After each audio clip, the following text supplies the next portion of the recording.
Something unusual happens in the first few minutes, and it's easy to miss because of how emotional the language becomes. Trump doesn't spend much time explaining military strategy. Instead, he spends most of his energy redefining the people on the other side. Listen closely, and nearly every description points toward the same conclusion. Not that Iran negotiated badly, but that its leadership can't be trusted to negotiate at all. That's an important distinction because once an opponent is framed as fundamentally incapable of honoring agreements, every future decision starts to look different. Military action stops sounding like one option among many and begins sounding like the only reliable one. That raises a larger question the press conference hasn't answered yet. Is this rhetoric meant to increase pressure before another round of talks, or is it preparing everyone for a future where talks no longer matter? Instead of that, they started shooting rockets at ships yesterday, and so we hit them very hard last night, very hard. I would say 20-1, 20 times tougher. And I told them every time you hit, we hit. And of course they're dirty players, so they go after everyone, probably including me. I've been number one on their list for years. And they're a bunch of scum, you want to know the truth. They're scum. And so we don't like them. I don't like them. And they're evil people, and it's the denuclearization of Iran. And we're going to denuke it. We're not going to let them because they're crazy. And they can't have a nuclear weapon, and they go around killing people. They've killed thousands and thousands of our soldiers. They've killed hundreds of thousands of innocent people. They had the roadside bomb, Soleimani. I took care of him, first term, and that was a big thing because I think it probably would be a lot stronger had he been around because he was a bad guy, but he was an evil genius, but a bad guy. And he was the father of the roadside bomb. The roadside bomb is a bomb that goes on when you're driving your little vehicle around, and it goes on and you have no legs, no arms, and no face. And they've killed thousands and thousands of people. Even the SS Cole was theirs. You remember that disaster. So I don't like them at all. And frankly, I think we waste a lot of time with them. I think we should just do our business. Can you imagine? They start shooting bombs, actually missiles at ships yesterday.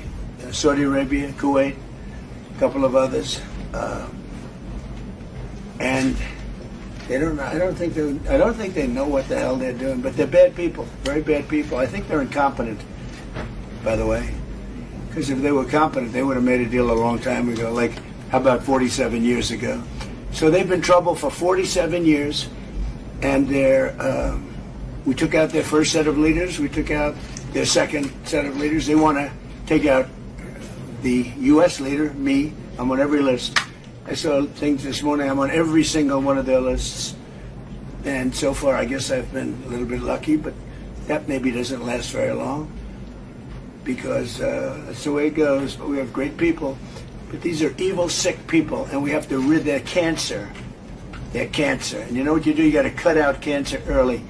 The hearing quietly changes direction here. What begins as criticism of allies turns into something closer to a negotiation conducted in public. Trump frames support as something that must be earned, while NATO's Secretary General responds by emphasizing what Europe has already done and repeatedly attributing those changes to Trump's pressure. Whether viewers agree with that assessment or not, the exchange reveals an important dynamic. Public praise can be a form of diplomacy in its own right. It lowers the temperature without requiring either side to admit they were wrong, but that creates another question. If allies are willing to validate Trump's approach in front of the cameras, how much of today's message is aimed at Iran and how much is aimed at every future negotiation where credibility may matter more than compromise? Yeah, that's beautiful. Everything is beautiful. We've had some very good meetings, in particular with Turkey and trade, and now we're meeting with everybody today. As you know, we're going to have a very big meeting with lots of leaders from, I think, every country, right? Every country showed up, every NATO country. Yeah. Plus, we have a couple that aren't in NATO that would like to be in NATO, I guess. But it's been very successful. It's been a fantastic meeting. So I'll be having a news conference after we're finished today at about 4:30, 5 o'clock. And I assume most of you will attend. But a lot of things have been determined, and some things haven't, frankly. We attacked very powerfully last night the very dangerous people from Iran. They're sick. There's something wrong with them. We said, go and do your funeral stuff. And instead of that, they start shooting rockets at ships yesterday. And so we hit them very hard last night, very hard. I would say 20-1, 20 times tougher. And I told them every time you hit, we hit. And of course, they're dirty players, so they go after everyone, probably including me. I've been #1 on their list for years. And they're a bunch of scum, you want to know the truth. They're scum. And so we don't like them. I don't like them. And they're evil people, and it's the denuclearization of Iran. And we're going to denuke it. We're not going to let them because they're crazy, and they can't have a nuclear weapon. And they go around killing people. They've killed thousands and thousands of our soldiers. They've killed hundreds of thousands of innocent people. They had the roadside bomb, Soleimani. I took care of him, first term. And that was a big thing, because I think it probably would be a lot stronger had he been around, because he was a bad guy, but he was an evil genius, but a bad guy. And he was the father of the roadside bomb. The roadside bomb is a bomb that goes on when you're driving your little vehicle around, and it goes on and you have no legs, no arms, and no face. And they've killed thousands and thousands of people. Even the SS Cole was theirs. You remember that disaster. So I don't like them at all. And frankly, I think we waste a lot of time with them. I think we should just do our business. Can you imagine? They start shooting bombs, actually missiles at ships yesterday. Saudi Arabia, Kuwait, a couple of others. And I don't think they know what the hell they're doing, but they're bad people, very bad people. I think they're incompetent, by the way, because if they were competent, they would have made a deal a long time ago, like, how about 47 years ago? So they've been in trouble for 47 years, and we took out their first set of leaders, we took out their second set of leaders. They want to take out the U.S. leader, me. I'm on every list. I saw things this morning. I'm on every single one of their lists. And so far, I guess I've been a little bit lucky, but that maybe doesn't last very long, because that's the way it goes. But we have great people. But these are evil, sick people, and we have to rid their cancer. Their cancer. And you know what you do? You got to cut out cancer early.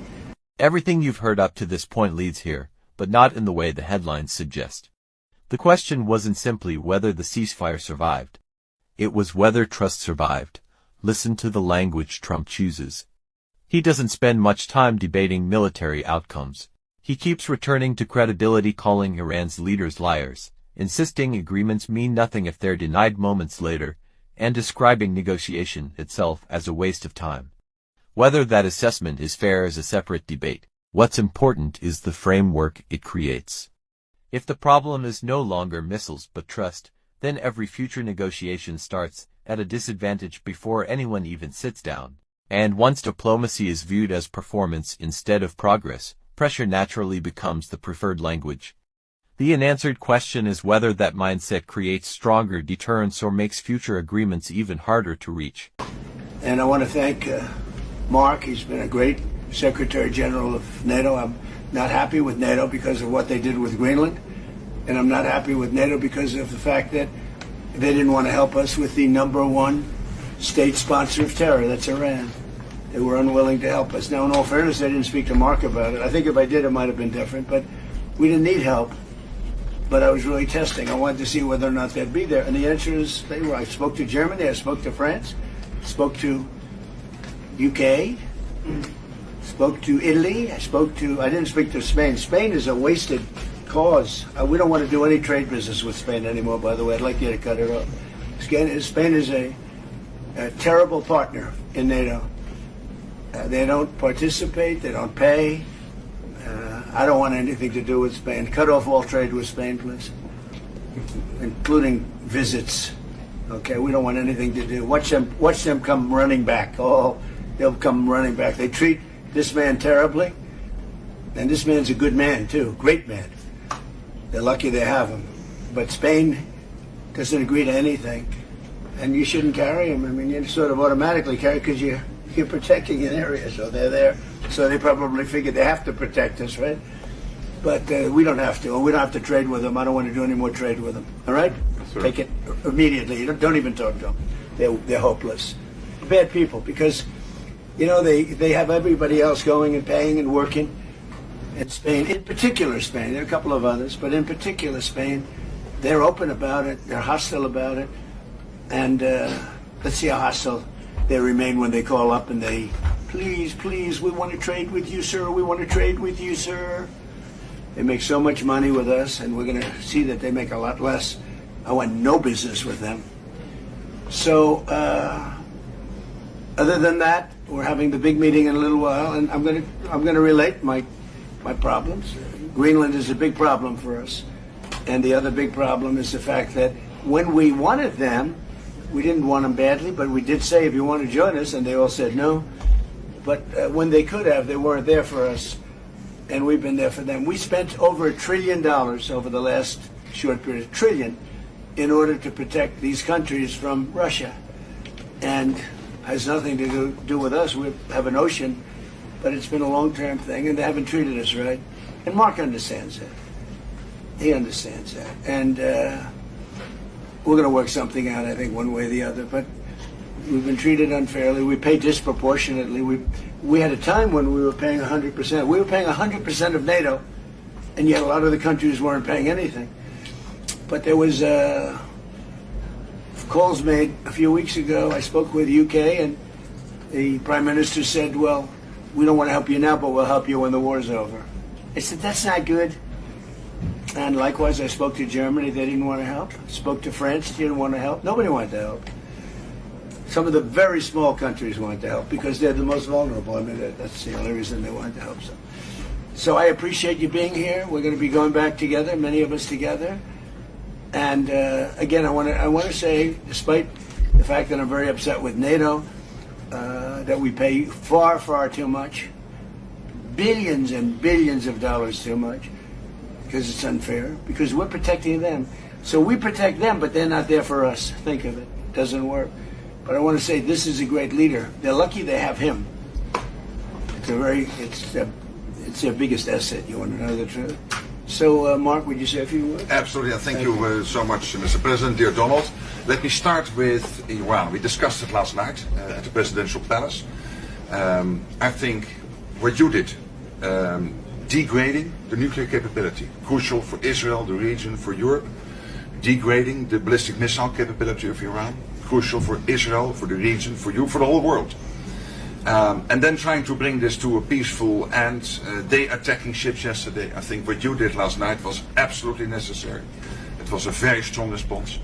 And I'm with you on this. It's really important. When it comes to NATO, what you have achieved, and this is a huge win, and I just want to say this again, the last 2 years, Canada and European NATO nations spending $215 billion more in 2024 and 2025 and 2026 compared to 2024. This is staggering, 258 billion. In the meantime, almost 200,000 jobs in the US being supported by all the investments by countries in the United States in the defense industrial base, buying from the defense industrial base from the US companies. So here you see you have been able to really get them to step up, to do this. And when it comes to Iran, I know you're disappointed. We discussed it a couple of weeks ago. I would say these are isolated cases. 5,000 planes taking off from European airports in support of Epic Fury. It was Europe as one big platform of power projection for the United States, helping with Epic Fury, including countries you mentioned, Germany from day one, France, and many others. We discussed the Bucharest airport, which was closed for a couple of days for commercial traffic because you needed it for Epic Fury, and they were totally United fine. Kingdom wouldn't let us use the island for 2 weeks, so we had to fly back. No, so I'm saying you're right. There are isolated and cases. Italy was very bad, having to do with their bases, as you know, and a couple of others. So But still, generally 5,000 is huge. And you mentioned Spain. Even you got Spain to pay 2%. They made a huge step in last year. So there are still issues we have to solve, but Hey, also even on Spain, I would say they got to the 2%. And I know you have a very strong relationship with the United Kingdom, the King, but also you personally always with Keir Starmer, who is now leaving office. He has now also committed to spend another $20 billion extra, 15 billion pounds on defense. So I would argue, without you in this chair, this would not have happened.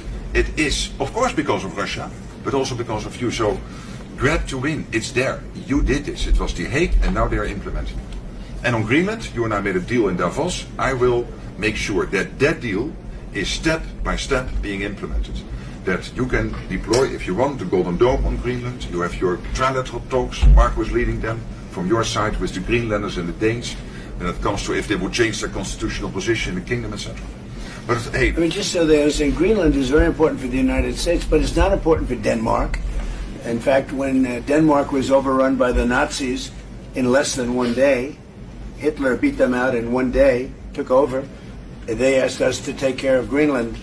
In fact, we took Greenland, and then stupidly we gave it back. We shouldn't have given it back to them because we're the ones that need it. We need it for protection of the world, not just the United States. And it's very important. It doesn't help Denmark, but it helps us. And it's very important for us. And again, they were defeated very quickly. Denmark was beaten in one day, less than one day, by the Nazis, by Hitler. And when this happened, they immediately switched it over to us. We owned it. We had it. We were taking care of it, and then we gave it back, which is, I don't know why. I wouldn't have given the Panama Canal back either, so what do I know? I certainly wouldn't have done that because China's trying to take over the Panama Canal, and that's not going to happen. So, but I just, it's interesting. I'm very unhappy with NATO, and yet this man is a great leader, and he gets it. He gets it maybe better than some of the leaders. But also your allies get it, thanks to you, and that is important. Yeah. I could not do this without you. It's too bad Biden didn't do it, or Obama. Hey, but you are here now. Obama. And you and Trump 45, and Trump 47. In total, more than $1.2 trillion. I call this the Trump trillion. No, it's true. $1.2 trillion extra spent by Canada and the And I'm not only blaming NATO. They got a free ride. And not if anymore. Biden had any brain, which he didn't, he would have said, you got to pay more. And same with Obama. Two bad presidents. But they could have asked, and you would have done that too. It would have been, who knows? But who knows if they would have done happen, and it is a huge... It should have happened years ago, and it couldn't. But Obama didn't do it, and Biden didn't do it, and frankly, Bush didn't do it either. But you did what Eisenhower started trying to do, equalizing the Europeans. He tried, yeah. Eisenhower tried. And all the other presidents, none of them were successful. You're the first one. It's your win. Your win in the Hague. That's why I like him. And you win now. That's why I like him. This is true. Without you, this would not have happened. Really, do you have any questions? By the end of the press conference, a pattern emerges that isn't obvious if you focus only on the strongest quotes. Trump criticizes allies overspending, praises some foreign leaders despite deep disagreements, and even speaks positively about rivals when he believes they acted predictably. But when he talks about Iran's leadership, that distinction disappears. The issue, in his telling, isn't that their opponent sits that they're beyond the normal logic of negotiation itself. That's a significant shift because foreign policy is built on assumptions about what the other side will do next. If those assumptions disappear, so do many of the tools designed to avoid escalation. Whether viewers agree with Trump's conclusion or reject it entirely, the larger question remains. What happens to diplomacy when one side decides trust is no longer possible? The answer to that question may outlast this ceasefire, this summit, and even this administration. I don't like these people, you know that? I like him, I like the leaders, I think all of these leaders. Great. And they love him. I think they didn't treat the United States fairly for many years, but that's okay. But they're sane, rational, good people. Most of them. I don't like a couple of them, to be honest with you. But there are a couple I don't like much. But I like Erdogan. I'll tell you, I like President Erdogan. He rolled out the red carpet. He's terrific. He could have gone into the war. A lot of people saying, like with Bibi, I like Bibi. I think Bibi was a terrific wartime prime minister.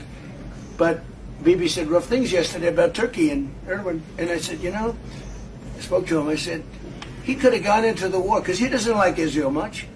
And he doesn't like Bibi much. And he didn't go because of me. And this is a military power. Millions of soldiers. Turkey is very strong. They have a lot of our best equipment. They're trying to get the F-35s. But he didn't go in. He wanted it. He would go in. If it weren't for me, he would have gone in, and he would have been on the other side.